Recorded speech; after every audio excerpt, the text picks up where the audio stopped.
पश्चिम बंगाल में चुनाव आयोग द्वारा चलाए जा रहे वोटर लिस्ट के विशेष सघन पुनरीक्षण अभियान ने अब कई सवाल खड़े कर दिए हैं। यह अभियान मतदाता सूची को सही और पारदर्शी बनाने के लिए शुरू किया गया था, लेकिन जांच के दौरान जो आंकड़े सामने आए हैं वो खुद चुनावी प्रक्रिया की साख पर सवाल उठाते हैं। 2002 की मतदाता सूची की पड़ताल में लाखों वोटरों के माता पिता और दादा से जुड़ी जानकारियों में हैरान कर देने वाली गड़बड़ियां पाई गई हैं। कहीं एक ही व्यक्ति के अलग अलग माता पिता दर्ज है तो कहीं पारिवारिक विवरण पूरी तरह से बेमेल नजर आता है। ऐसे में सवाल उठता है कि क्या यह सिर्फ एक तकनीकी गलती है या वोटर लिस्ट में बड़े पैमाने पर गलत और संदिग्ध नाम जोड़े गए हैं। अगर मतदाता सूची ही भरोसेमंद नहीं है तो फिर चुनाव कितने निष्पक्ष और पारदर्शी माने जा सकते हैं। और सबसे अहम सवाल यह है कि इन रहस्यमयी आंकड़ों की जिम्मेदारी आखिर है किसकी। दरअसल एसआईआर अभियान के तहत जब पश्चिम बंगाल की 2002 की वोटर लिस्ट की जांच की गई तो उसमें कई चौंकाने वाली गड़बड़ियां सामने आईं। जांच में पता चला कि करीब 85 लाख मतदाताओं के माता पिता गलत नाम या अधूरे दर्ज हैं। कहीं नाम ठीक से लिखा नहीं गया है तो कहीं पारिवारिक रिश्ते ही मेल नहीं खाते।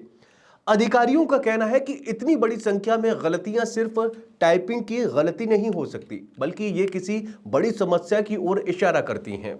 सबसे हैरान करने वाली बात यह सामने आई कि लगभग 13.5 लाख वोटरों के रिकॉर्ड में एक ही व्यक्ति का नाम पिता और माता दोनों के कॉलम में दर्ज है। यानी जो नाम किसी के पिता के रूप में लिखा है वही नाम किसी दूसरे के लिए मां के रूप में दर्ज दिखा है। इससे यह सवाल उठ रहा है कि यह गलती डेटा ट्रांसफर के दौरान हुई या फिर जानबूझकर गलत जानकारी डाली गई। जांच में करीब 11.95 लाख ऐसे मामले भी मिले जहां पिता की उम्र बेटे से सिर्फ 15 साल या उससे भी कम ज्यादा दिखाई गई है। सामान्य तौर पर ऐसा होना लगभग असंभव माना जाता है। विशेषज्ञों का कहना है कि इतनी बड़ी संख्या में उम्र से जुड़ी गलतियां वोटर लिस्ट बनाने और अपडेट करने की प्रक्रिया में गंभीर खामियों को दिखाती हैं। इसके अलावा 24.21 लाख मामलों में एक व्यक्ति के 6 या उससे ज्यादा बच्चे दर्ज पाए गए हैं।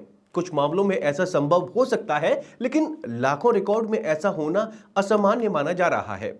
चुनाव आयोग के सूत्रों के अनुसार इससे शक पैदा होता है कि एक ही व्यक्ति की पहचान का इस्तेमाल कई वोटरों के लिए किया गया हो या फिर परिवार के सदस्यों की जानकारी गलत तरीके से भरी गई हो। डेटा जांच में एक और अजीब तथ्य सामने आया है। करीब 3.19 लाख वोटरों के रिकॉर्ड में दादा की उम्र पोते से 40 साल से भी कम ज्यादा दर्ज है। सामाजिक और जैविक रूप से यह भी सामान्य नहीं माना जाता और इससे पीढ़ियों से जुड़े रिश्तों में बड़ी गलतियों का पता चलता है।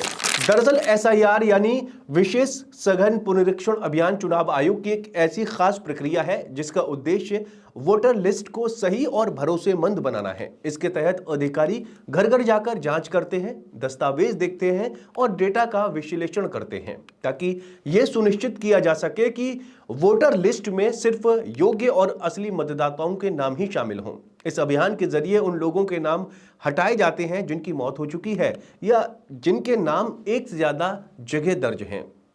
साथ ही उम्र, पता और माता पिता के नाम जैसी जानकारियों में सुधार भी किया जाता है। वैसे एसआईआर का मकसद यही है कि वोटर लिस्ट में किसी भी तरह की गड़बड़ी या फर्जीवाड़े को समय रहते पकड़ा और ठीक किया जा सके।